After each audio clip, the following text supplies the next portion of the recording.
Halo teman-temanku, selamat pagi, apa kabar semuanya? Mudah-mudahan teman-teman sehat ya. Teman-teman, kali ini saya akan bahas mengenai Presiden Jokowi ya.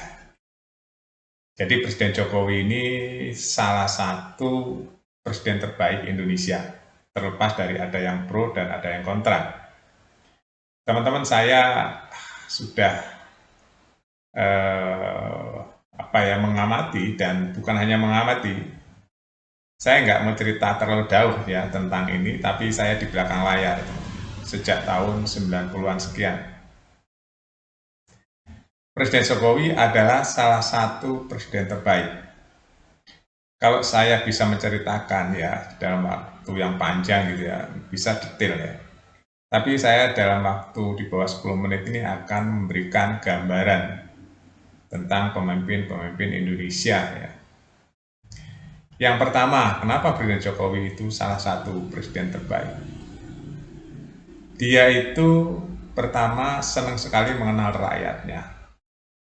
Memang nggak ada yang sempurna ya manusia itu.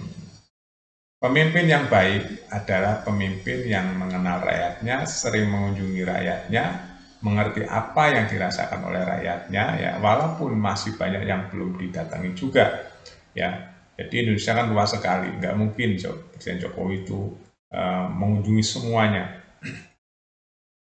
Itu yang pertama. Yang kedua itu ya harus pemimpin-pemimpin daerah yang merupakan perpanjangan tangan itu kalau jiwanya seperti Jokowi.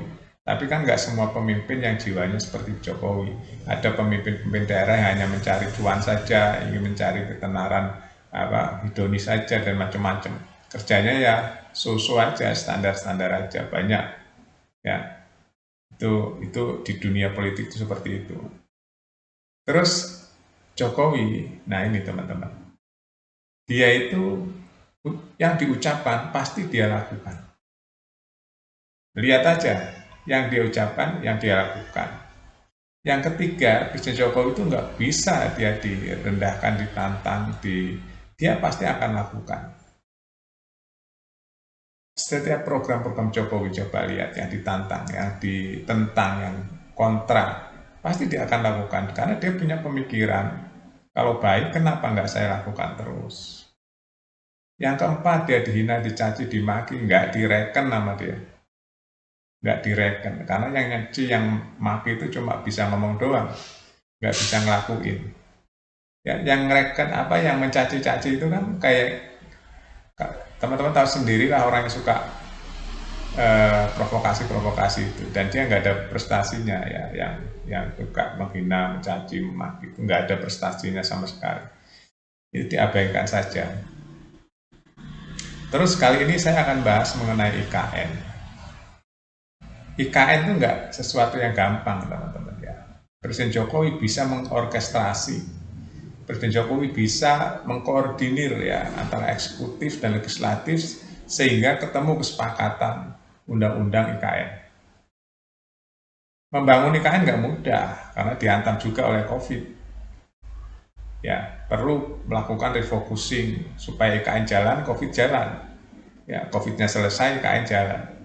Itu nggak mudah teman-teman. Membangun sesuatu dari nol itu nggak mudah, jarang yang kuat. Nah, Presiden Jokowi kena badai banyak ya, cibiran, cacian, hinaan tentang IKN. Tapi karena Jokowi itu yakin visi misinya akan bermanfaat ke depan, dia kekeh.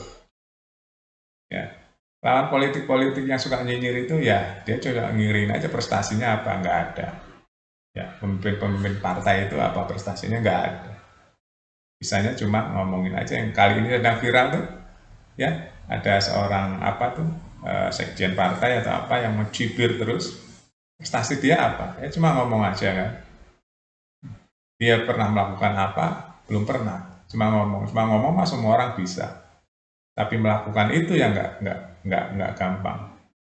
Dan Presiden Jokowi sifatnya dia langsung do it, melakukan, langsung bisa action, melakukan. Banyak hal, itu baru bagian sedikit saya bisa uraikan. Saya akan uraikan masalah kali ini yang namanya persemaian. Presiden Jokowi itu kan latar belakang kehutanan. Urusan persemaian itu bukan sesuatu yang asing bagi Jokowi. bukan sesuatu yang aneh, udah di luar pala Jokowi. Persemaian itu kan salah satu bagian dari kehutanan, ya, reboisasi.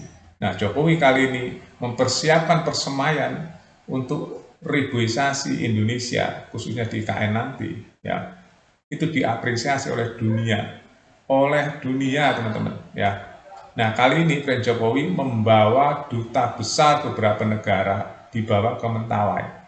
Ya, dibawa ke Mentawir ya, dibawa ke Mentawir ya, sorry. Dibawa ke Mentawir. Nah, di Mentawir ini isinya adalah persemaian. Banyak sekali tanaman-tanaman yang nanti bisa ditanam ulang untuk reboisasi. Menjadi negara ini negara yang benar-benar hijau atau green. Itu yang diapresiasi oleh duta besar negara-negara lain. Begitu mengunjungi persemaian Mentawir, duta besar itu, terbengong-bengong teman-teman. Benar, karena luas sekali, jenisnya banyak sekali, jutaan pohon, ratusan juta pohon, ya. Itu ada di persemaian Mentawir. Itu fungsinya apa? Gunanya apa? Ya, itu pembibitan.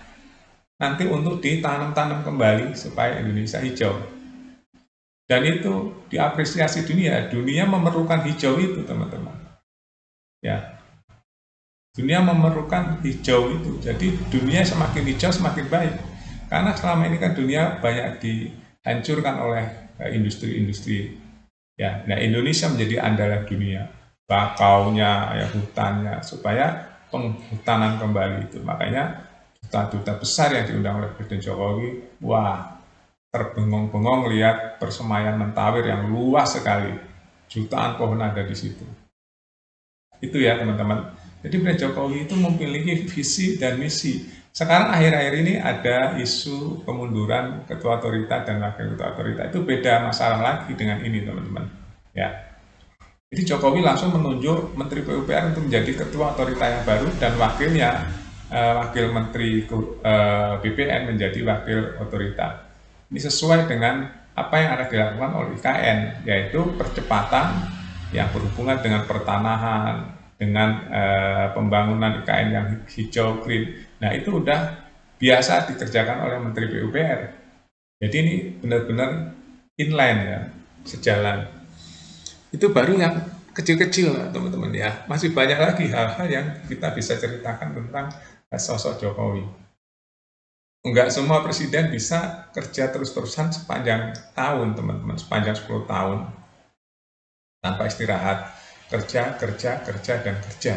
Lihat aja, hari ini aja ya, mulai dari kemarin tanggal 4, sekarang tanggal 5. Groundbreaking ini udah berapa gedung? Hari ini ya pagi-pagi aja udah groundbreaking gedung BTN, ya, Bank Tabungan Negara. Ya, kemarin sudah groundbreaking macam-macam tuh kemarin tentang Botanical Garden ya. Jadi Nusantara Botanical Garden, tentang Astra Center, terang macam-macam udah groundbreaking. Setiap Presiden Jokowi ke IKN pasti melakukan pembangunan. Universitas Gunadarma sudah berapa gedung yang dibangun di situ, belum rumah sakit, belum hotel-hotelnya sudah mulai hampir jadi. Ya, ini membuat sesuatu dari nol.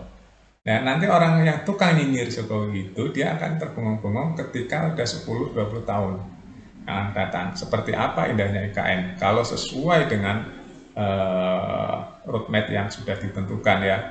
Jadi Green City, Smart City ini satu-satunya di dunia teman-teman. Ya, itu saja teman-teman, udah 9 menit ya yang bisa saya ceritakan.